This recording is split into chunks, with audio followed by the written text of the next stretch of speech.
Hello everyone, welcome to the Voice of the Fan.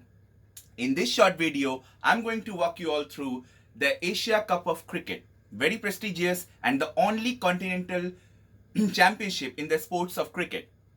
Its history, records, member nations, and what we can expect in the coming Asia Cup, which is supposed to be held at the end of June and July, given the context that the major powerhouse India is going to play the World Test Championship around that time, and what will it do to the teams that India might send to this upcoming Asia Cup.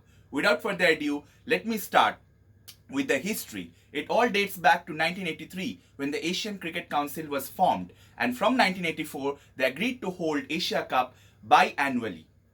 Mostly the Asia Cup has been 50 over tournament, and from 2016 they decided that they will hold 120 over and 150 over in alternate couple of years in accordance to the World Cup which is coming. So 2016 was the only tournament so far which was held in 2020 format, and now this 2021, which is supposed to be held last year but wasn't due to the COVID circumstances, is supposed to be a T20 tournament as well because of the upcoming T20 World Cup. India won the inaugural tournament in 1984, and they are the two-time defending champions because they won the 2016 T20 and 2018 50 over Asia Cup tournament. So far, India has been the most successful tournament in Asia Cup with 7 titles, Sri Lanka with 5 and Pakistan with 2. Bangladesh came close once, agonizingly close, and they have been playing really well in the past few tournaments, but yet to win Men's Asia Cup. So here is a footnote that there is Women's Asia Cup as well. 7 have been held, and Bangladesh actually have won 1, and India 6 in the Women's Asia Cup. Now coming back to Asia Cup and Asian Cricket Council and what we expect in the coming Asia Cup. Asian Cricket Council currently has 5 full member nations: India, Pakistan, Bangladesh, Sri Lanka and Afghanistan. It also has 3 associate members which has T20 and ODI status both: Nepal, UAE and Oman. All of them are playing really good cricket. So the competition and the level of cricket in Asia have grown really a lot, even the popularity over the past few years. Among other nations, there are 13 more nations which are associate part of the Asian Cricket Council, and some of them might even get a chance to qualify for the main round of the Asia Cup, which includes 13 countries, and among which some prominent ones are Hong Kong, Singapore, Malaysia, even Thailand. We all know that Thailand women's cricket team did really well in that recently concluded World Cup by qualifying for the main round. Now, the point is the coming Asia Cup is going to held in Sri Lanka at the end of June and July, and India have qualified for the World Test Championship final from June 18 to 22, which will be held in Southampton because the hotel is close to the ground, not at Lord's. So AGS Bowl Southampton will be the venue. There is one extra day because in case there is some rain. So there will be like 5 days and 1 reserve day for the World Test Championship final between India and New Zealand. And not only that, if there is a draw in the World Test Championship final, there will be joint winners, no super over. So good news for New Zealand in that respect. Jokes apart, let's look at what it has done to the Asia Cup. There have been many speculations. We still don't know the official dates. We don't know what will happen. But there are rumors that India, since they have such a strong contingent of players, as we've seen in the Australian series and overall, they probably will send another side, one side to the World Test Championship and to Asia Cup.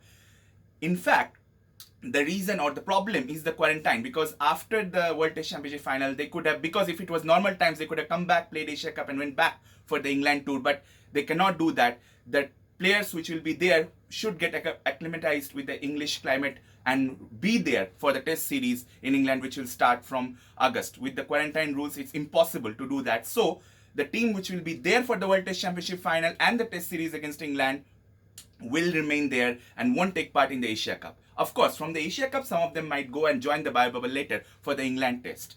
So I have actually did one very funny exercise where I picked like 20 players each, because we cannot have replacements like that. So we need at least 20 players, especially for the World Test Championship final, in my opinion. So I picked 20 for the World Test Championship final and 20 for the Asia Cup, which we can send, and both looks really, really strong. So you can have your opinion as well. Please feel free to comment your team for both these tournaments, 20 each. the team that I have picked, of course, for the World Test Championship final, first inaugural one, India have played exceptionally well and they deserve to be the number one, not only in ranking but World Test Championship table. And New Zealand have also played really good cricket at home. There are dubious things about that. I will talk about it in another video. So let's pick up the team for India for the World Test Championship final. Team of 20, given the quarantine rules, the substitutions not being available whenever needed. So we need a strong contingent. So my team is Shubman Gill, Rohit Sharma, the two openers, Pujara, Kohli, Rahane, Pant. Now backup keeper Riddhiman Saha, and backup opener as well as backup batsman, I'm picking KL Rahul and Mayank Agarwal both, in case there is any concussion substitution or anything needed with regards to injury. Also, they will remain and be more acclimatized with the 5 test series in England coming. So these 9. Then among bowlers and all-rounders, I have picked all 4 spinners, Ashwin, Jadeja, Akshar Patel and Washington Sundar, to have the option of that left arm spin as well as off spin all-rounders. So all 4 of them, and this makes it to 13. And then I have the 7 pacers. I have Hardik Pandya and Shardul Thakur, the 2 pace bowling all-rounders, because in England the conditions might be swinging conditions. And then the 5 other pacers for me will be Bumrah, Shami, Ishant, Siraj and Umesh Yadav. So this is my 20 for the World Test Championship final. Now let's pick another 20 for the Asia Cup. Given the Vijay Hazare Trophy and everything, Prithvi Shaw is looking in really good form. So we have Shikhar Dhawan, we have Devdutt Padikkal and Prithvi Shaw. These 3 will be the openers. Then for the middle order, we have so many strong candidates. Surya Kumar Yadav, Ishan Kishan, Sanju Samson, both of whom can keep wickets. Shreyas Iyer could be the captain. Manish Pandey is there. Then in terms of all-rounders, we can have Krunal Pandya, Rahul Tewatia, spin bowling all-rounders. We can have Shivam Dube and Vijay Shankar as our pace bowling all-rounders. And then we can have a lot of spinners and pacers. We have Kuldeep Yadav, Yajuvendra Chahal, Varun Chakravarti, as well as we can have the pace bowlers, Bhuvaneshwar Kumar, T. Natarajan, Deepak Chahar, Navdeep Saini, if needed, Shivam Mavi. So plethora of options for India, and it really looks very strong contingent, even to give fight to all the Asia Cup, other teams in Asia Cup, and who knows, maybe even win it. So let's hope that India does send another side to Asia Cup. It will be very much fun to watch. So if you like my video, kindly definitely like, share, subscribe, and don't forget to comment your own teams. Thanks for watching.